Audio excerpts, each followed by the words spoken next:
Pilgrimage and travel in Islam has influenced the production of several types of texts, including travel accounts, rihla in Arabic and safarnameh in Persian, and also devotional manuals used to visit the sacred sites for either the Umrah, the Hajj, or the Ziyarat, and obtain blessings there, barakah. These pilgrimage-related texts were often copied at the sacred sites and began to spread throughout the Islamic world in the 16th century. Not only did they serve as visual and textual guides for the sites, but can also be considered devotional books valued for their literary and spiritual significance. The Museum of Islamic Art in Doha, Qatar, owns 5 manuscripts from the Ottoman period that were acquired in 2007 as part of a larger private collection of manuscripts that belonged to a private Saudi collector, Ghassan Ibrahim Shakir. This corpus is composed of 3 copies of the Dalail al-Khayrat, the Guide for the Good Deeds, and 2 copies of the An'am al-Sharif, which is sort of like a collection of Quran chapters with prayers in both Arabic and Turkish. The manuscripts contain a group of sacred iconography, including the images of Mecca and Medina, the relics in Chekhab, and other motifs mainly related to the Prophet Muhammad, with also, in one example, you will see the representation of heavens and hell. A large number of illustrated manuscripts of both texts were produced from the end of the 17th century for the Dalail al-Khayrat, but actually from the mid-18th century for the An'am al-Sharif, up to the last quarter of the 19th century. This presentation will provide some preliminary notes on the Doha corpus and will attempt to demonstrate the function and context of production of such illustrations. So starting with the Dalail al-Khayrat. The Dalail al-Khayrat, which longer title is Dalail al-Khayrat wa Shawariq al-Anwar fi dhikr as-salah ala al-Nabi al-Mukhtar, the Guide for the Good Deeds and Shining Lights in the mention of prayers upon the chosen prophet, is one of the most successful and favored prayer book in the Islamic world, often carried by pilgrims on their journey to Medina. The book and its illustrations symbolize the importance of the visit to Medina in the journey of the pilgrim, although not mandatory. It reads as a long litany of blessings over the Prophet Muhammad to be recited daily after the Subh prayer. The text was written in the mid-15th century by a Moroccan mystic, Abu Abdullah Muhammad bin Sulaiman al-Jazuli. After studying in Marrakesh and mainly in the Qarawiyyin library in Fez, he is initiated to the Shadhiliya Sufi order before traveling to Mecca and Medina. On his way back from pilgrimage, he stops in Cairo, where he follows Sufi instructions of the Qadiri order at the Al-Azhar Mosque. Upon his return to Morocco in 1453, he writes the prayer book that made him famous throughout the Islamic world. He establishes himself in Safi, where he founds a Zawiya. The number of his followers grew rapidly. Sources mention more than 12,000 people in 13 years, recognizing him as a saintly figure, or wali. The governor of Safi had him expelled and probably poisoned in 869 Hijri, 1465. Depending on the place of production of the manuscript, the paintings reflect a local style. Most of the copies of the Dalail al-Khayrat are 18th and 19th century copies from Morocco, Turkey, India, and Southeast Asia. The Doha collection holds 3 Turkish copies and 1 Moroccan, and I will be presenting today only the Turkish copies. Starting with MS 427, which is a manuscript dated 1216 Hijri, 1801, and copied in Istanbul. The colophon bears the name of the calligrapher Mahmud Amin, but also rare element, the name of the illuminator Hafiz Mahmud Nouri. Mahmud Amin is mentioned as being the head clerk of the Imperial Chancery, Divani Humayun, in Istanbul at the time the manuscript was completed. Known also as a teacher and chief assistant of the Agha who administered the Sultan's palace, he has studied with famous calligraphers such as Abu Bakr Rashid Effendi and Akmal Umar Effendi.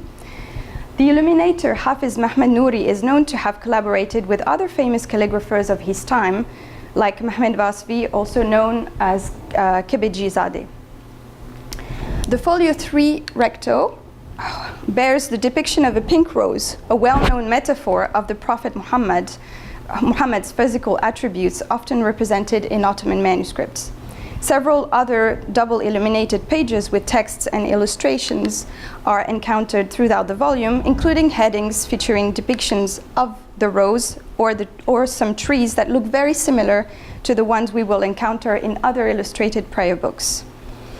In the copies of the Dala'il al-Khairat, the double images of Mecca and Medina come directly after a passage that reads, "This is the depiction of the blessed garden in which the Prophet of God, peace be upon him, was buried with his two companions, Abu Bakr and Umar, with whom God was pleased."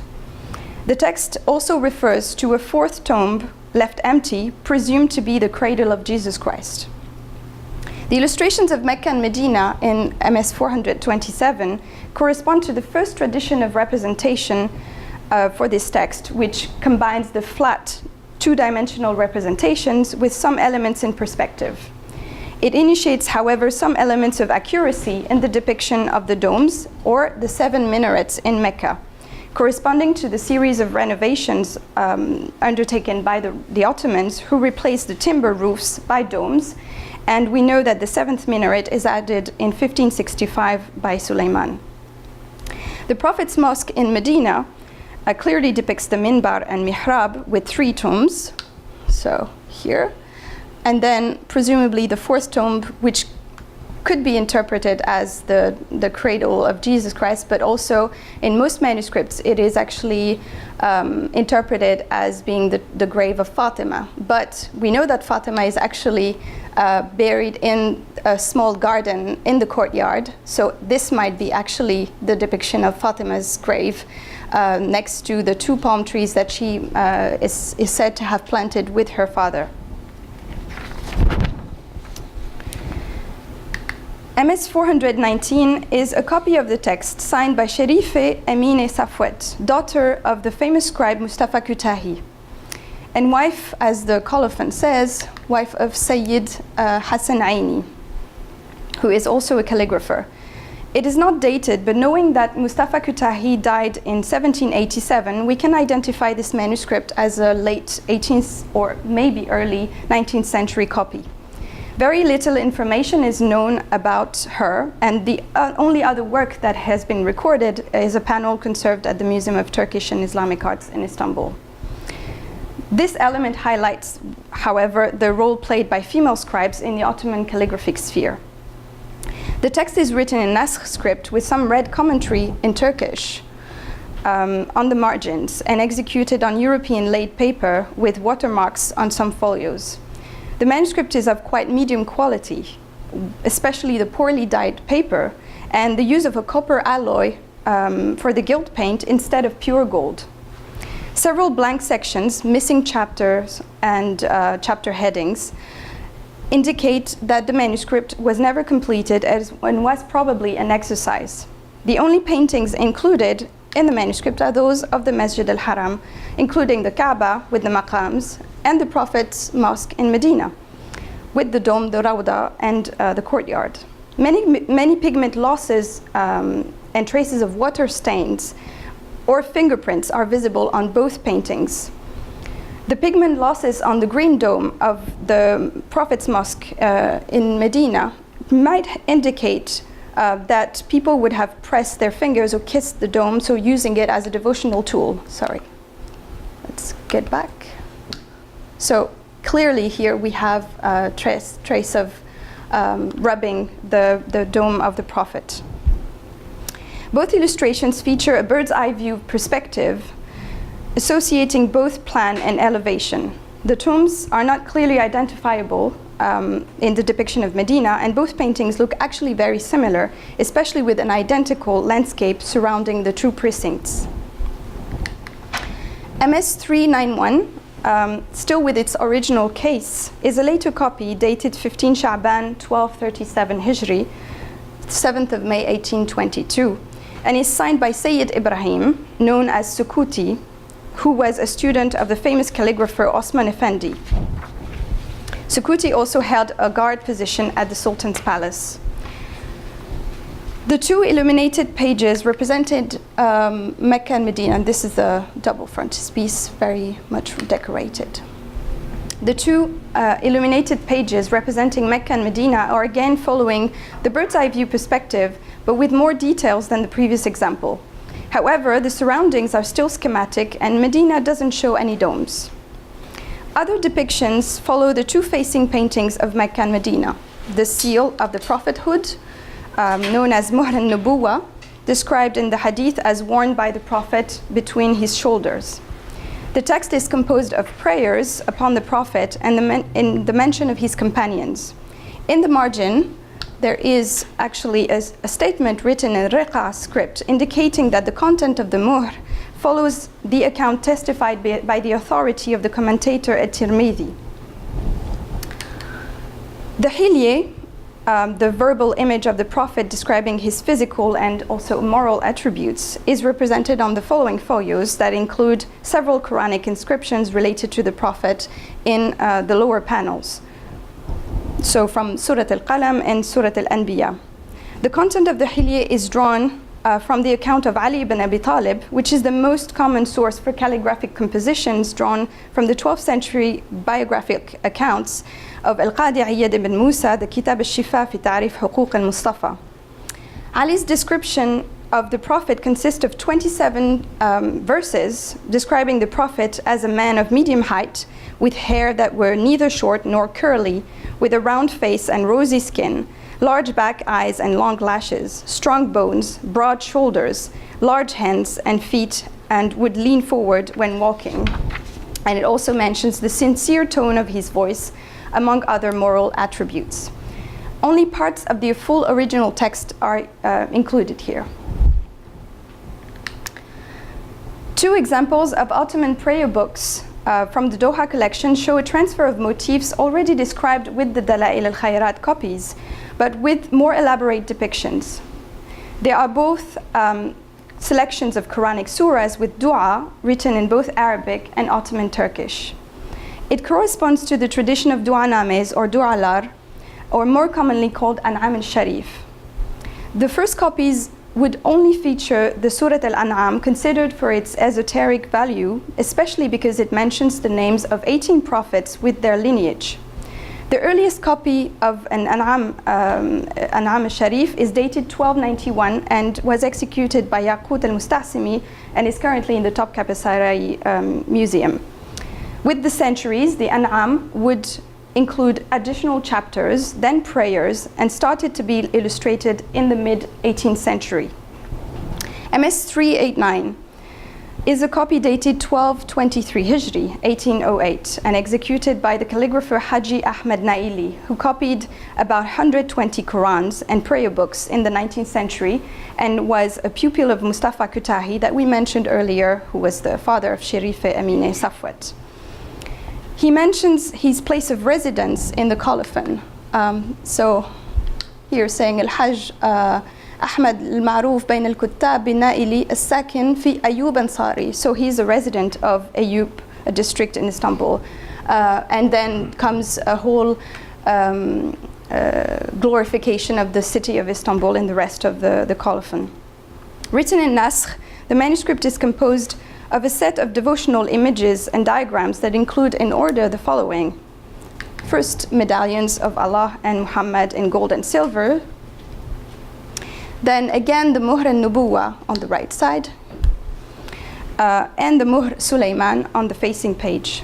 The Muhr in the Muhr al-Nubuwa is mentioned as Khatam and includes invocations on Muhammad and the unicity of God.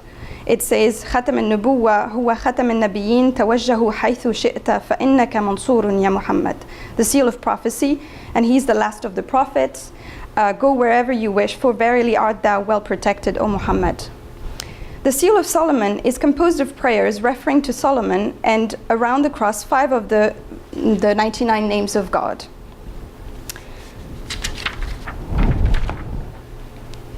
The seal of Solomon is regularly featured as a 6-pointed star and symbolizes the seal ring that contains the ineffable name of God and provides kingship to Sulaiman, as well as giving him power over the birds, winds, and jinns. The images of Mecca and Medina on the following folios are similar to the example shown previously with a bird's eye view perspective. Each depiction is enclosed in a frame that recalls those featured in Ottoman architecture, and I will elaborate a little bit more on this later on. Both paintings include characteristics identifying the precincts, but with symmetrical and almost identical architectural background. On the following folios, we have two symmetrical roses inscribed with the names of Allah and Muhammad, and on the facing page, what is mentioned as the Liwa al-Hamd, the banner of praise, mentioned in a hadith as a banner Muhammad will raise on the day of the resurrection, and will give access to heaven for whoever will stand underneath it. The three golden panels of the banner include white inscriptions reading the Hamdallah, the Basmallah, and the Shahada. Then we have the representation of the tuba tree and the sacred palm tree, which are representing facing each other. On the right side, the tuba tree, which is said to grow in heaven according to hadith, but is not described as such in the Quran, and is represented upside down with golden branches and a golden trunk, and decorated symmetrically with red and purple flowers that do not correspond to any known flowers, most probably to symbolize the fact that the flowers of this tree do not match any known type that would grow on earth. On the upper part of the image, the different names of the levels of paradise are mentioned. So in these 10 compartments, we have Jannat al-Mawa, Jannat al-A'la, Jannat al-Khuld, Jannat al-Na'im, Jannat Adan, Firdaus, Maqam. All related to the Quran, but also as hadith traditions.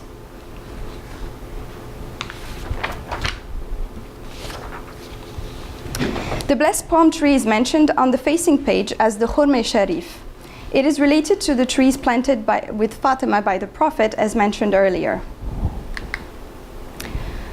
On the following folios, we have diagrams on orange backgrounds decorated with silver floral motifs. On the right page, 5 circles include concentric inscriptions. The central one reads from the center and is composed of supplications to God, prayers on Muhammad and the other prophets, so are mentioned Adam, Abraham, Noah, Isa, alongside with Ayat al-Kursi, and talismanic inscriptions on the 4th circle, where some letters are just repeated over and over again, and then the Surat al-Ikhlas on the other 4 circles, and on the unicity of God, and 8 of the 99 names of God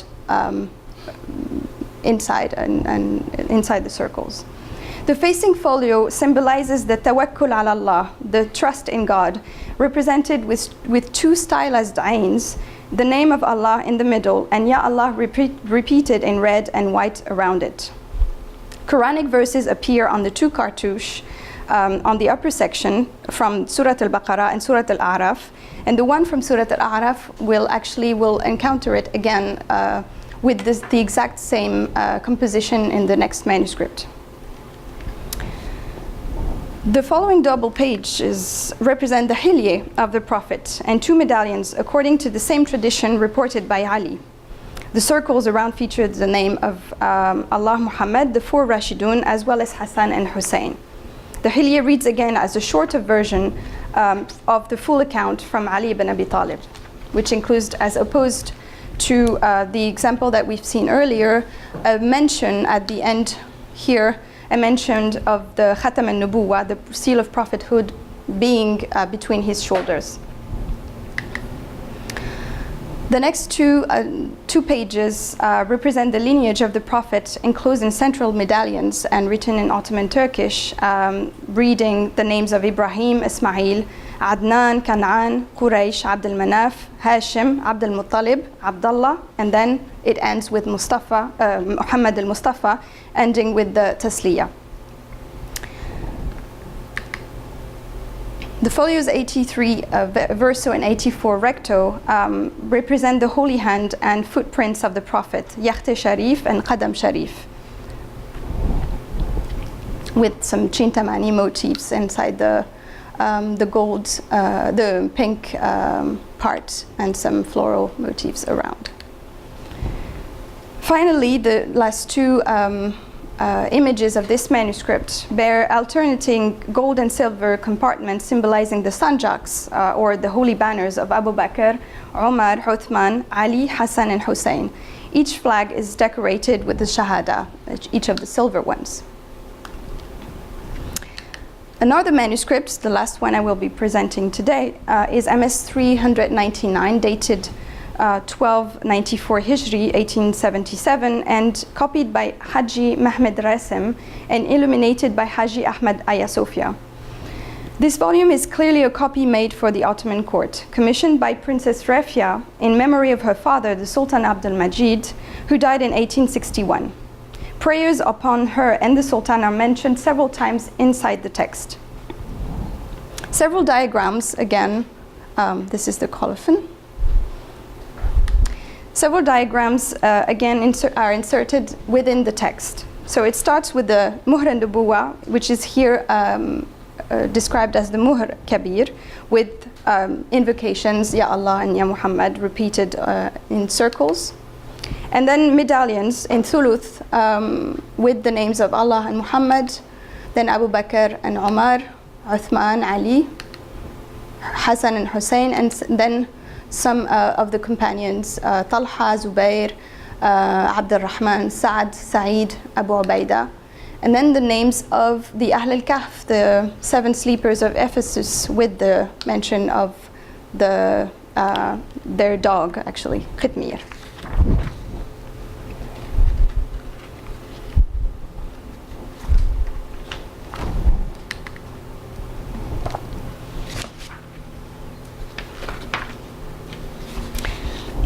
Just to go back to the Ahl al-Kahf. The Ahl al-Kahf are mentioned in the Surah al-Kahf, but it does not give any names of the numbers of sleepers. Here we have 7 sleepers, but it actually it corresponds to several literary traditions, like a Tabari, and many versions of their names appear with several references to a dog, so Qitmir or Ar-Raqim, who is said to have kept the watch in front of the cave. The following folios feature the hand of the Prophet, Penche Rasulullah, and the sandals of the Prophet, Na'alain Sharif. Although there's one sandal represented, it says Na'alain in the cartouche on the upper part. The word Penche has been used instead here of Yachte, which is quite interesting, possibly giving the image of the hand as an instrument of prehension, a printing image of the hand, kind of an equivalent of the Tughra for the Prophet Muhammad. The fingers include the Basmallah, the Shahada, the mention of Dhul Fiqar as the finest sword, and invocations to God. On the sandal, we have the Basmallah and supplications again to God with parts of the Surah Al-A'raf, so which I mentioned earlier on, the verse 89. Then come again the Tawakkul ala Allah, which is represented similarly to the diagram we encountered in the previous manuscript, with mentions of the names of the 4 archangels in the upper part. On the facing folio, the rod or staff of Moses is represented with 2 heads bent down and transformed into snakes, under an inscription that reads, Rabbi Musa wa Harun, drawn from the verse 122 of Surah Al-A'raf, when the magicians of Pharaoh bow down in front of Moses as a sign of conversion. The composition is completed by representations of 2 carpets, the Sajada Sharif and then the Hasir Sharif, making a difference between the prayer carpet and just probably a normal mat or normal carpet.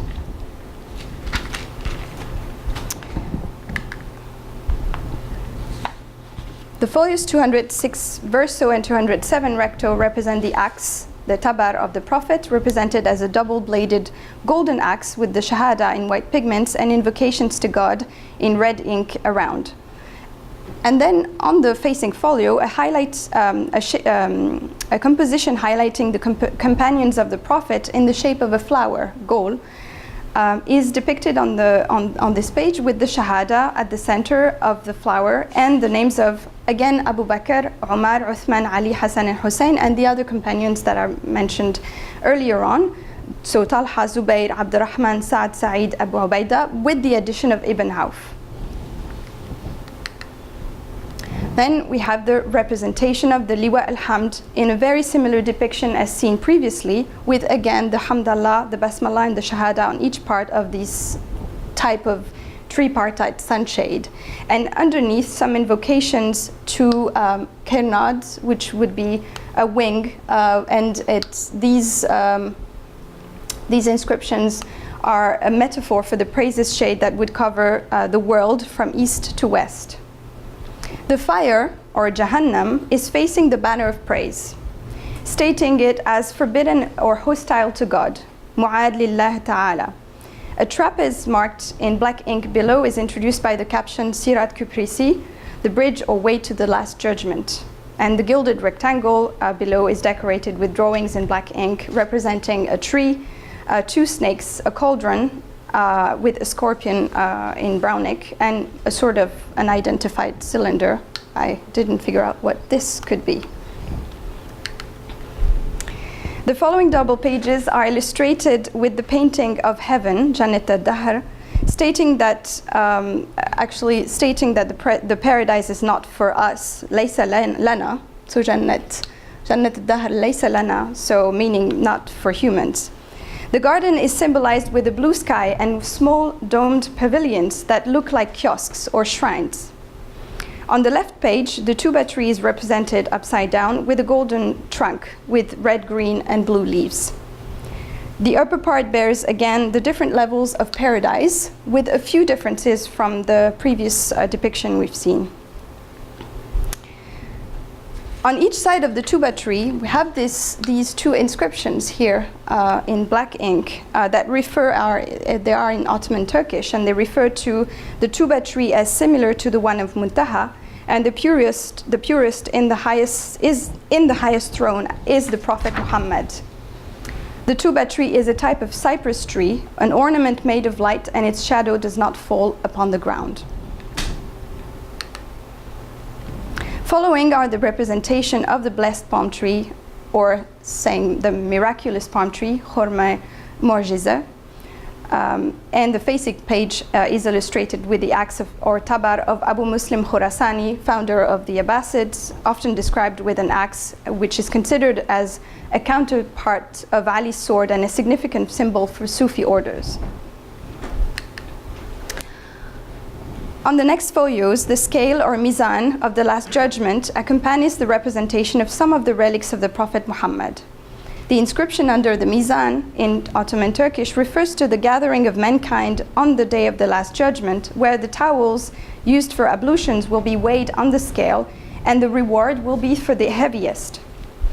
The relics or amanat include the representation of the holy mantle, khirka sharif, the holy comb, tarak sharif, the holy rosary, tasbih sharif, and the ewer and basin used for washing hands, ibrik and lakan sharif, as well as the miswak sharif, the teeth cleaning twig made from the arak tree that we can still buy nowadays.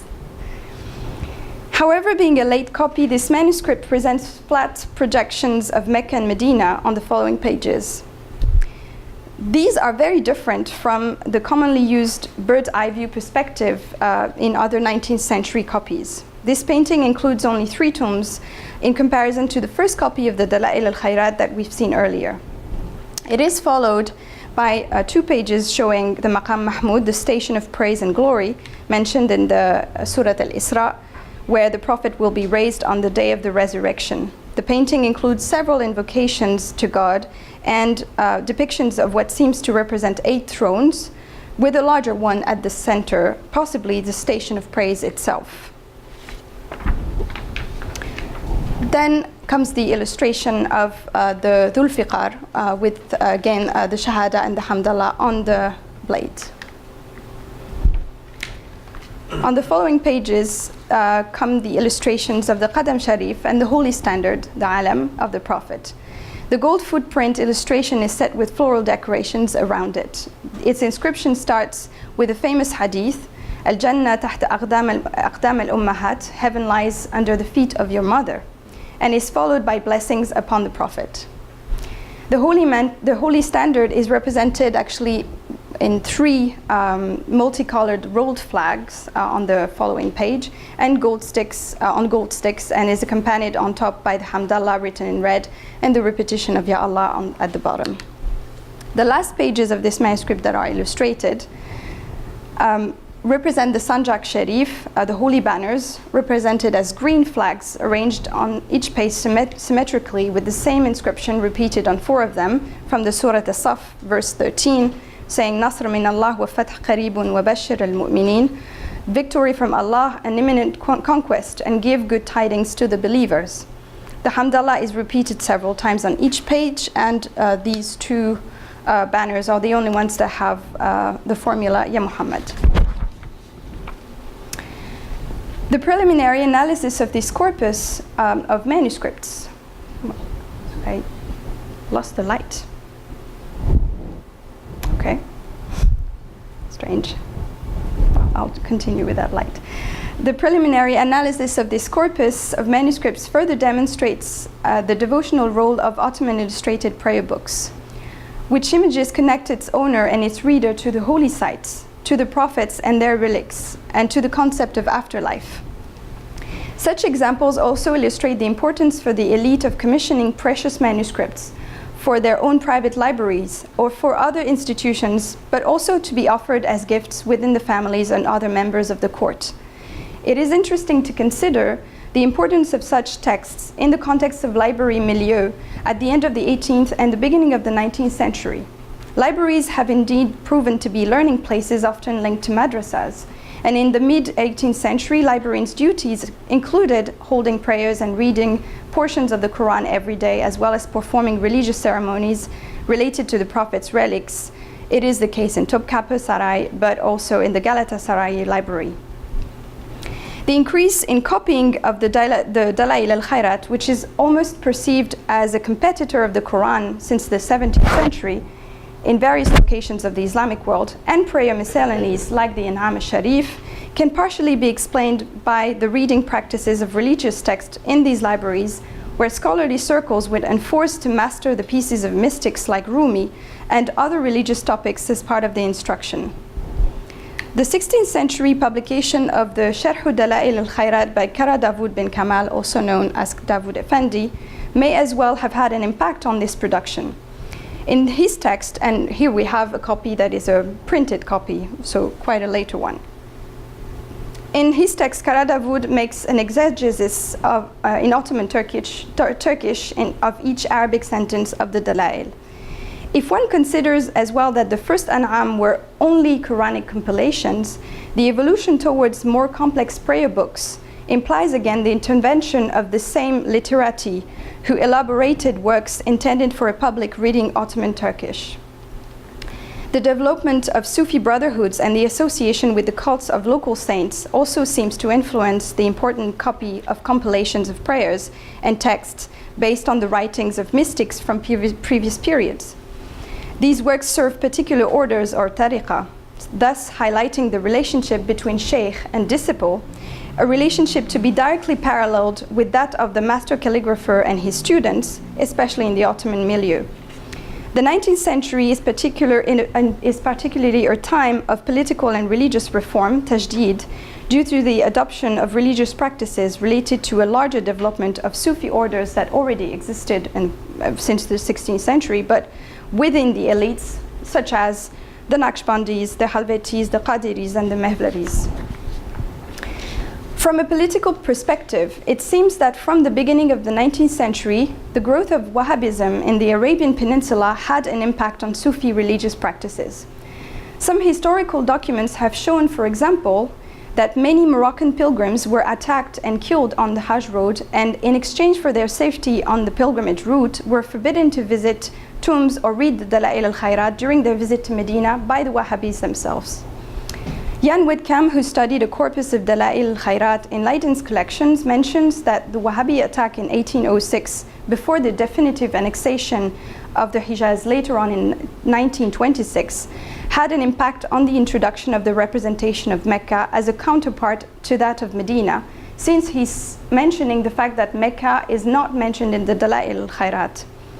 But actually, in the third part of the Dala'il al-Khairat, the chapter to be read on Wednesdays, a long section is devoted to obtaining blessings in Mecca as part of the pilgrimage. In the last chapter as well, another supplication mentions the invocation of God in order to facilitate the visit to Medina and Mecca. The large production of materials related to the Prophet by the Ottomans during the 19th century could be a possible response against Wahhabism in the Peninsula, and possibly establishes some artistic conventions. The representation of Mecca, but this time not to respond to Wahhabism as forbidding them to have only Medina in these manuscripts, but I think it's to legitimate the power of the Ottomans over the two holy sites as the Khadimin al-Haramain. A research made by Alexandra Bain, who worked on several copies of the An'am al-Sharif, mentions in fact that the earliest illustrated An'am dates from the 1750s, which coincides with the rise of the Wahhabis in the Peninsula, and this copy is in the British Library. She also quotes an author of the early 20th century who had access to letters and documents from the Peninsula, Jamil Effendi al-Sidqi al-Zahawi, an Iraqi scholar, who actually mentions and states the destruction by Ibn Abd al-Wahhab himself of numbers of Ottoman manuscripts, including copies of the Dala'il al-Khairat.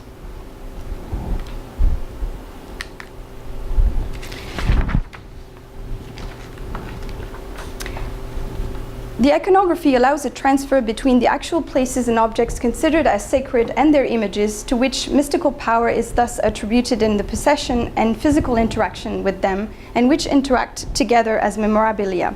Looking first at the images of Mecca and Medina in this corpus and other examples of the same period, the iconography of these pilgrimage-related works demonstrate a certain form of standardization in the representations of the holy places, mainly from the 16th century onwards, with a clear transfer of models of representations using the bird's eye view perspective.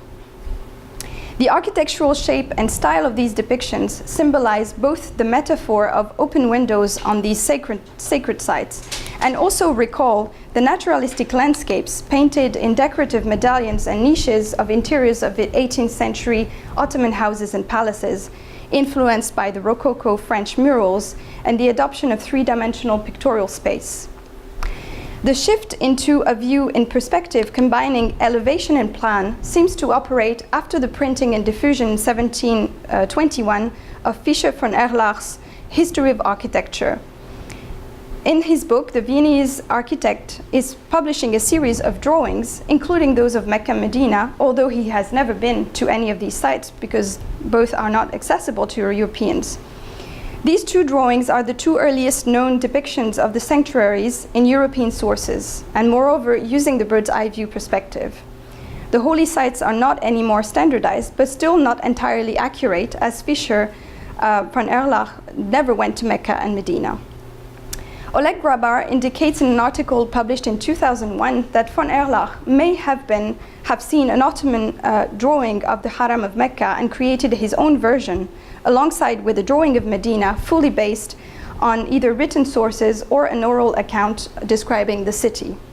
Although Grabar indicates that no evidence of an early painting was known to him at the time he wrote his article, a recent study of Mehmet Tutuncu, dated in 2015, features a painting acquired in the Uppsala University Library in 1717 by the Swedish Orientalist Michael Enneman, who was an envoy of the Swedish King Charles XII, and purchased the painting in Cairo in 1712.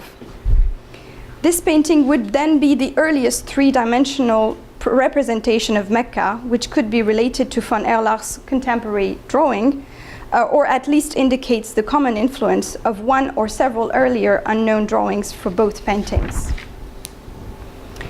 The other images can be of these, and I thought I would show this painting that I saw in the Harvard Art Museums, which was quite interesting because it's in the line of this earlier painting, but still like it's the late 18th century. So such paintings would have been produced using the three-dimensional perspective, not only in manuscripts, but also in larger paintings. The The other images in these manuscripts can be divided in 4 sections: the divine symbols, symbols such as the tawakkul ala Allah, the prophetic symbols, the sacred objects, and then the intercession with the afterlife.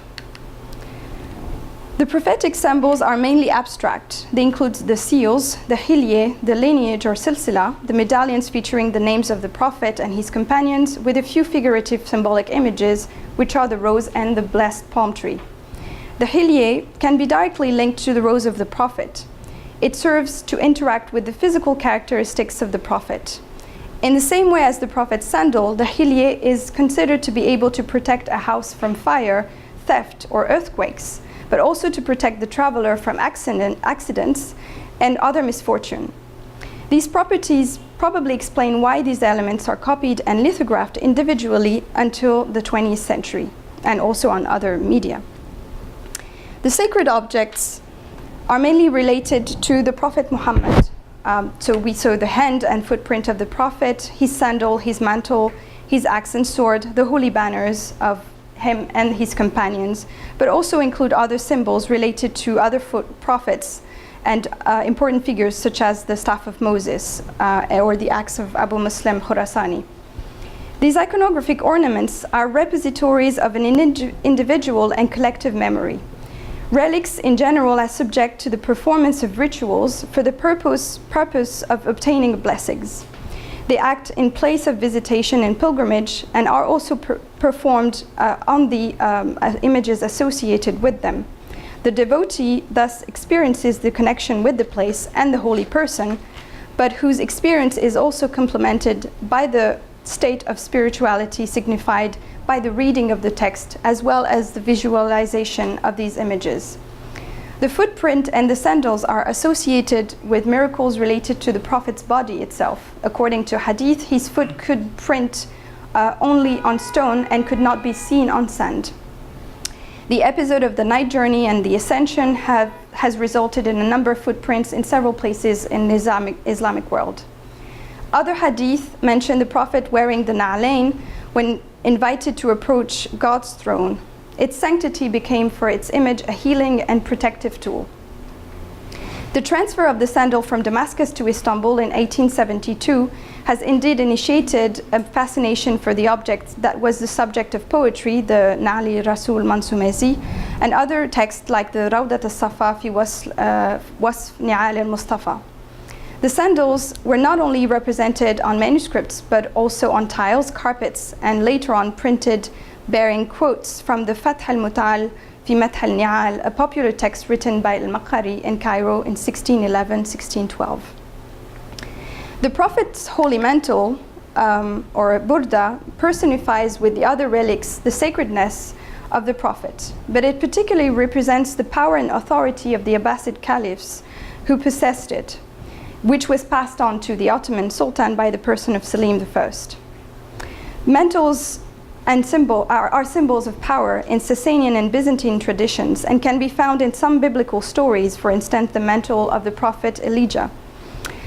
The mantle allows to obtain barakah and served historically in official ceremonies until the ceremonies were actually organized in the Topkapi Palace after the transfer of the relics in 1517.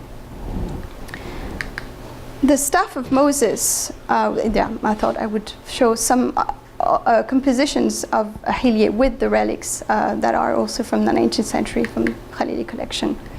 The staff of Moses represents the miracles of Moses described in the Quran, but also in Judaic and Christian traditions. It embodies several powers, including the power to materialize the victory over faith over non-belief. It is also the instrument of judgment and redemption. It is sometimes associated with paradise, the tree of Eden, where the road might have been taken from. Finally, the An'am copies, in particular, feature a series of images that serve as a means of intercession with the afterlife. We saw the Liwa al-Hamd, but also the Tuba tree, the depictions of heaven and hell, and the Mizan and Maqam Mahmud. The representations of the trees evoke several paradisiacal images. The tuba tree is not mentioned in the Quran, as I mentioned that earlier, but can be often interpreted as being the Sidrat al-Muntaha, the tree of the utmost bounds of the Quran, or the tree of light, which is also described in the Quran and in some traditions, which roots grow in the seventh paradise and which branches are considered like the realm of God. These symbols are found in pre-Islamic traditions as well as biblical traditions, with the tree of life, which represents the axis mundi, or center of the world. The Quran mentions different types of trees with symbolic values. Trees that provide shade, date palm trees, fruit trees including pomegranate trees and vines, all associated with the descriptions of the gardens of paradise, and which fruits will be available in abundance and for eternity. The Sidrat al-Muntaha is described in some hadith, mainly al-Tirmidhi, as a tree with trunk, roots, and branches in gold and silver, decorated with precious stones, which fairly corresponds to how they were represented in these manuscripts. This tradition is repeated by Al-Qadi in his description of the tuba tree, which explains the fact that we were unable to identify the flowers of the tuba tree in the MS 389 on the left. Other texts are illustrated with depictions of heaven during the 19th century, either in manuscripts or unprinted versions. Most late copies of the Muhammadiyya of Mahmed Yazdajoğlu, written in the 15th century, contain depictions of heaven, which consist of the representation of a central tree and also a garden with small houses. The presence of houses is undoubtedly a reference to the description of paradise by Muhammad after his ascension. He mentions gardens, vines, rivers, and bejeweled pavilions. The Quran also refers to beautiful residences as in the gardens of eternity, masakin, in which the inhabitants will enjoy eternal peace. The Surah Al-Rahman in particular, copied in each of the collections of An'am, mentions pavilions or tents in which believers would live. The representation, the only one I found, because I looked at a few manuscripts and I didn't find anything similar to the representation of the fire or hell found in MS 399. It is, though, another reference to the torment of the non-believer's soul, whose tomb is supposed to contain snakes, scorpions, and worms. Some eschatological stories, such as the Islamic Book of the Dead of Al-Qadi, mention hell, and in particular, a valley called Wail, one of the valleys of Jahannam, full of snakes and scorpions, catching the non-believers by the mouth, the skin, the hair, or the nails. The fire also has a symbolic tree, probably the one represented here in this painting, the Zaqqum tree, which represents Sidrat al-Muntaha's antithesis, on which the fruits to be eaten by the non-believer are demon heads hanging from the branches, and which, the text says, which taste is compared to the absorption of molten brass or scalding water.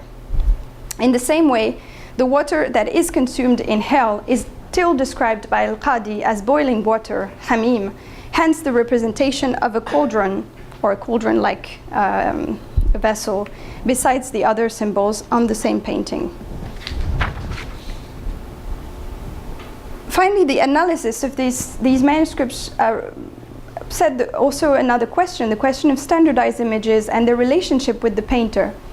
The similarity between certain representations helps establishing the spread of models taught and existing in the workshops, imperial or not.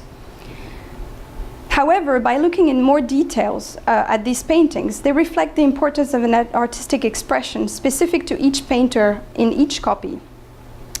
The copies respond to models but are adapted, interpreted, and personalized by each painter. We saw that MS 419, for example, is an incomplete copy, probably an unsuccessful attempt by the calligrapher Sharif Amine, but which still included the images of Mecca and Medina even before the text was completed. These elements indicate that the copy and the illustration of these works with the copying of the Quran were indeed part of the formation of calligraphers and painters. This leads then to the question of the recipient. Are these copies made in the purpose of raising the status of a calligrapher or a painter within the imperial workshops? is it also part of the spiritual exercises that go hand in hand with these functions? Although most of these corpus have been commissioned by the Ottoman elite, as we've seen, a number of manuscripts of lower quality were certainly created for a middle class, which could then be carried in the holy places in the same way that Moroccan copies. And I found in other collections during my stay here, I found, for example, this copy of the Dalail al-Khairat, copied probably in Damascus, which is very different from what we've seen so far, and which actually is very close to the Moroccan tradition, with only the minbar and the rawda with the three tombs. Then this very interesting copy of the Dalail al-Khairat, copied in Greece, but actually after 1821. So it's actually copied in 1251, and the colophon says it was copied in Yanina, in the Arslan Pasha Mosque, but which is still very close to the bird's eye views we've seen so far. And another copy, an Ottoman copy, dated 1226 in the Princeton University Library. This gives you an idea of what I'm trying to say about artists and how they would have models but would reinterpret the models probably afterwards. And I thought it would be interesting as well to show a 19th century printed copy of the Dalail al-Khairat, to show as well that most of the copies would have stopped being copied on manuscripts, but then it creates the possibility of having printed copies, although I haven't seen so far any An'am al-Sharif that were printed. To conclude, the texts of the Dalail al-Khairat and the An'am al-Sharif and their related sacred images, either schematic or not, are used as symbolic intermediaries between the believer and God. The combination of the sacred nature of the prayers and the iconography further demonstrates the beliefs in the healing and protective power of the written word, and help visualizing and connecting with God, the prophets, the holy sites, and sacred objects, as well as paradise. The existence of a large production of pilgrimage-related texts, either illustrated or not, from the 16th century onwards, also indicate a growing practice of using manuscripts as a means of intercession with the different holy entities. So we have the Dalail al-Khairat, the An'am al-Sharif, but also the Futuh al-Haramain, the Manasik al-Hajj, the Kitab Hizb al-Bahar, and other texts. It provides a scale of the importance of interpreting pilgrimage circuits and Sufi circles as circuits for transfers of manuscripts, as well as artistic, religious, intellectual, and cultural knowledge, in particular through the use of Arabic, Persian, and Turkish, often combined together. The apotropaic function of some of these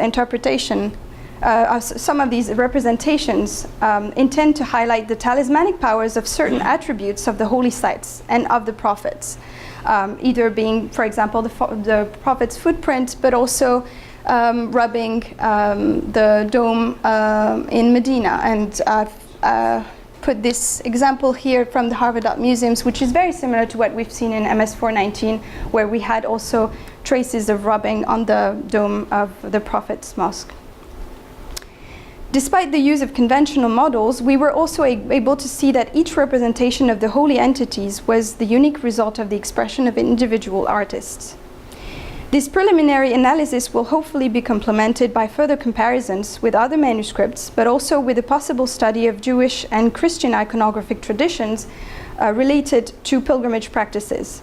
Some interesting parallel, for example, would be worth investigating, such as the portrayal of some Christian handbooks of the pilgrimage to Jerusalem in the 15th century, where sometimes we have the representations of pairs of hands which are considered to symbolize the concept of manus meditationis, the hands of meditation, and other eschatological associations between spiritual meditation and certain places and forms of religious piety. Other diagrams in Western medieval manuscripts also evoke symbolic trees, such as the tree of life, the tree of virtues, the tree of vices, all often associated with Jerusalem and the pilgrimage to Jerusalem. The production of manuscripts related to holy sites and sacred artifacts respond, in fact, to manifestations of piety and spirituality. They help understanding medieval and modern Islamic society and their religious practices, alongside the dynamics of artistic exchange between different regions. Thank you very much.